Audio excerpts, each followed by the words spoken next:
안녕하세요. 유상민 목사입니다. 오늘 포천에 있는 친구가 자기가 사는 동네는 영하 20도라는 소식을 전해왔습니다. 그러고 보니 오늘 인천도 영하 16도까지 내려갔습니다. 새벽에는 오히려 몰랐는데 낮이 되니까는 더 추워진 것 같았습니다. 오늘 길고양이 한 마리가 꽁꽁 얼어붙은 물통에 매달려 있는 것을 보았습니다. 아마 갈증은 나는데 얼어붙은 물로는 해갈이 되지 않았나 봅니다. 그 모습이 안쓰러워서 시원한 물 한 병을 시원하게 하사해 주었습니다. 그래도 뭐 별로 고마워하는 눈치는 아니었습니다. 오늘 우리에게 주시는 하나님의 말씀이 우리를 시원하게 하는 생수가 되었으면 좋겠습니다. 오늘도 감지덕지 감사한 마음으로 하나님의 말씀 보시겠습니다.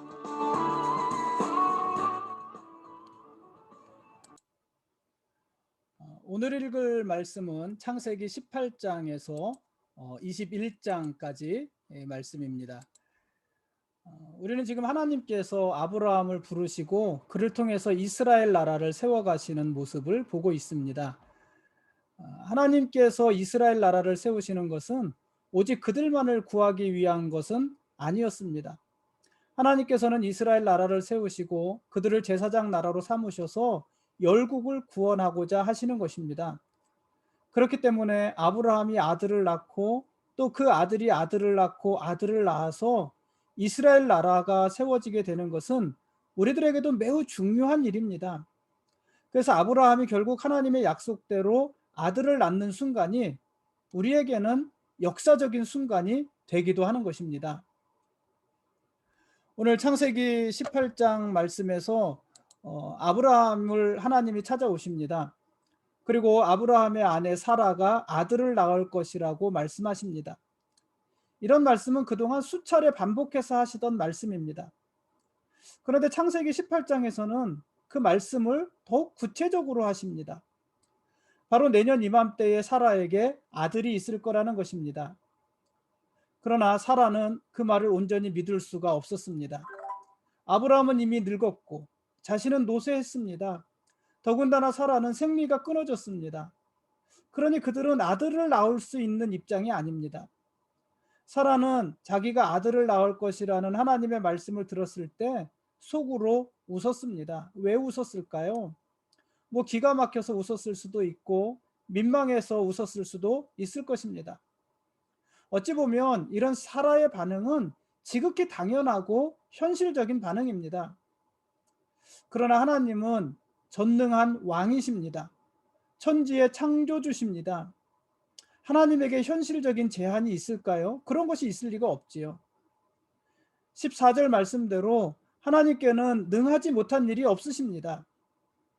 오히려 아브라함과 사라가 아들을 낳을 수 없는 상황이 되었기 때문에 하나님이 그들에게 아들을 주실 수 있는 것입니다. 그래야 아브라함이 낳은 아들이 하나님이 주시는 약속의 아들이 되는 것이기 때문에 그렇습니다. 그 일을 분명히 하기 위해서요, 하나님께서는 아브라함에게 아들을 약속하시고 무려 25년을 지체하시는 것입니다. 25년을 지체하고 25년을 기다리시는 것입니다.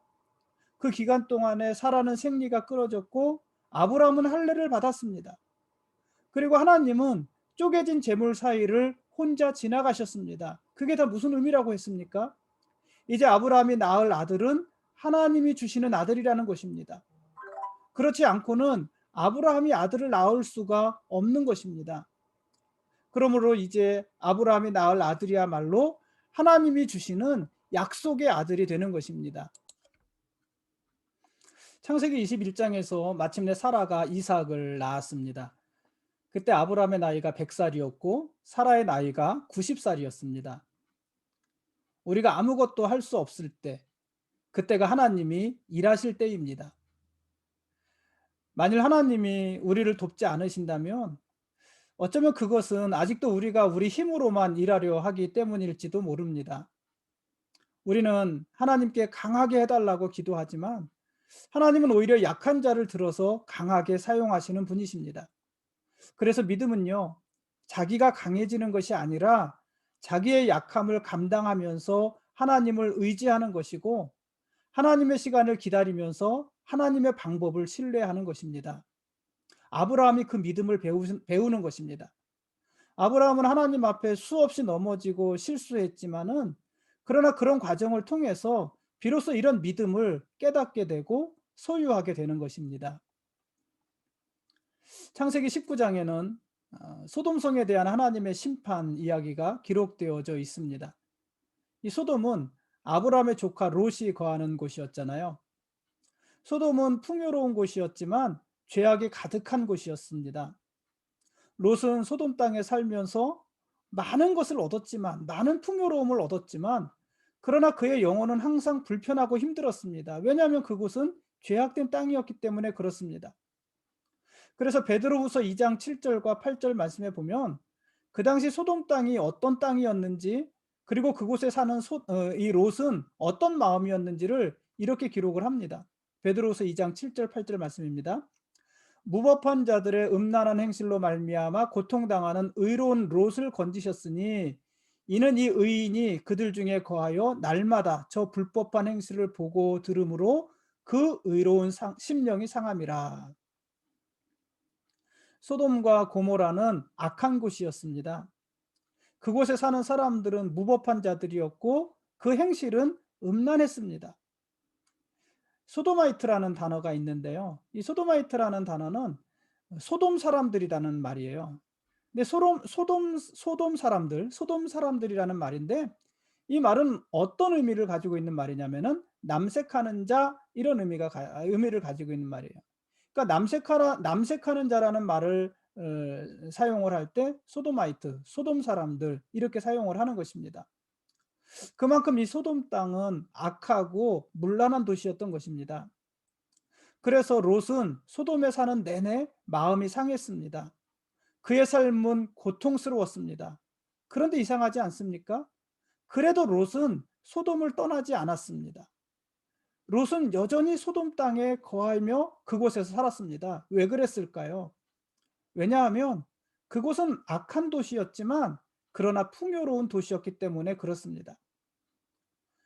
롯이 소돔을 선택할 때 창세기 13장 10절에 보니까 소돔에 대해서 이렇게 말을 합니다. 소돔은 온 땅에 물이 넉넉하고 마치 여호와의 동산 같고 애굽 땅과 같은 곳이었다. 이렇게 말을 해요.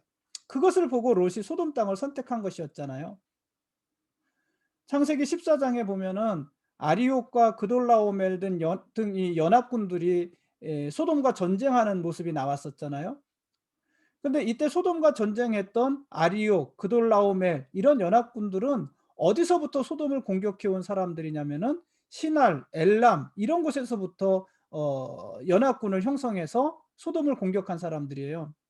그럼 그들이 이 소돔과 전쟁하기 위해서 이동한 거리가 얼마나 되냐면 무려 4천 킬로미터 가량이나 되는 거예요. 아주 굉장히 먼 거리죠. 지도를 한 장 볼까요? 이게 그 당시 지도잖아요. 그러면은 지금 시날과 엘람에서부터 이들이 공격을 했다고 그랬는데, 시날이 어디예요?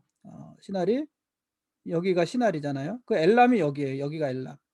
그러니까 이쪽에서부터 연합군을 조성을 해서 연합군대를 모아서 어디를 공격하는 거냐면은, 지금 어디가 소돔이에요. 지금 여기가 이렇게 염해 사해 바다고, 여기가 소돔이에요. 여기가 소돔. 그죠? 그리고 여기가 가데스 바네아고, 지금 여기가 그 아브라함이 머물던 브엘세바예요.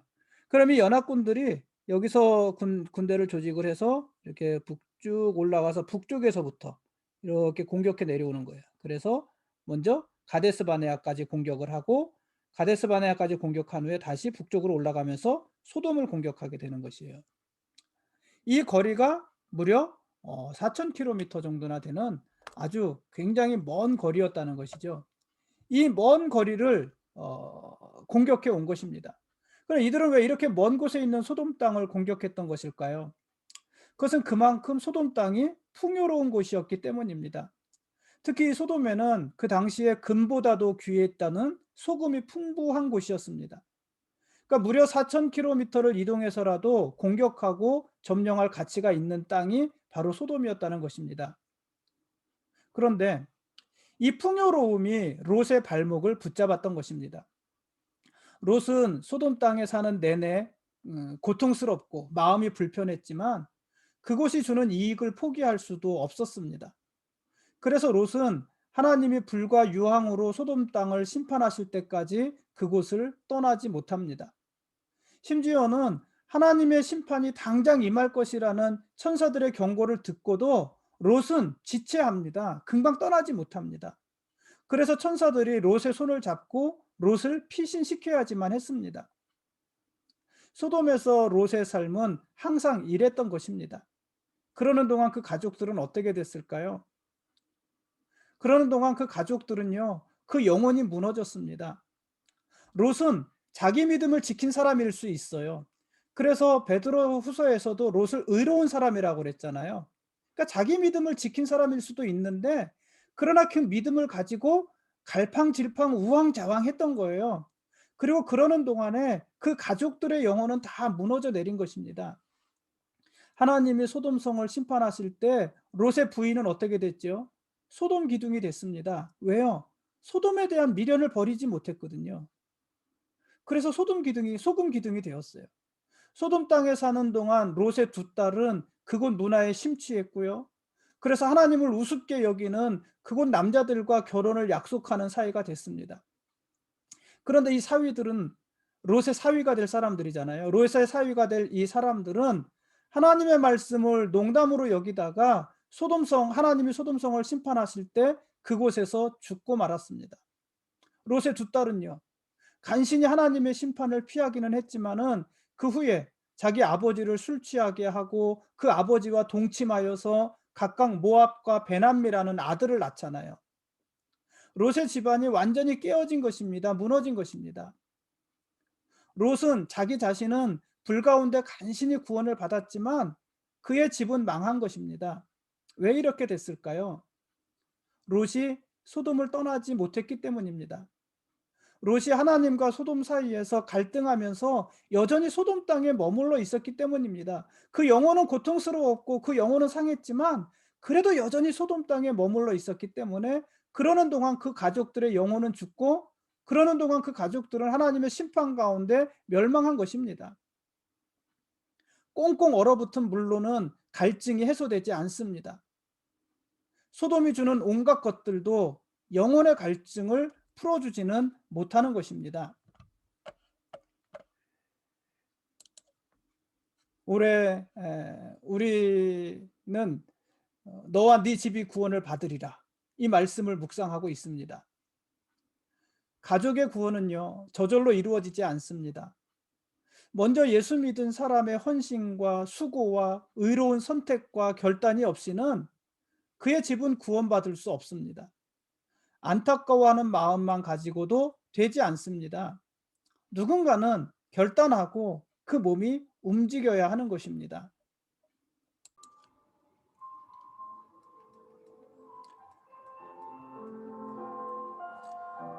지금까지 창세기 18장에서 21장까지 길라잡이였습니다. 내일은 창세기 22장에서 24장까지 말씀을 읽겠습니다. 오늘 읽은 창세기 18장에서 21장까지 등장하는 하나님은 우리와 매우 친밀한 모습입니다. 그렇지 않습니까? 하나님이 아브라함과 롯의 집을 방문하셨습니다.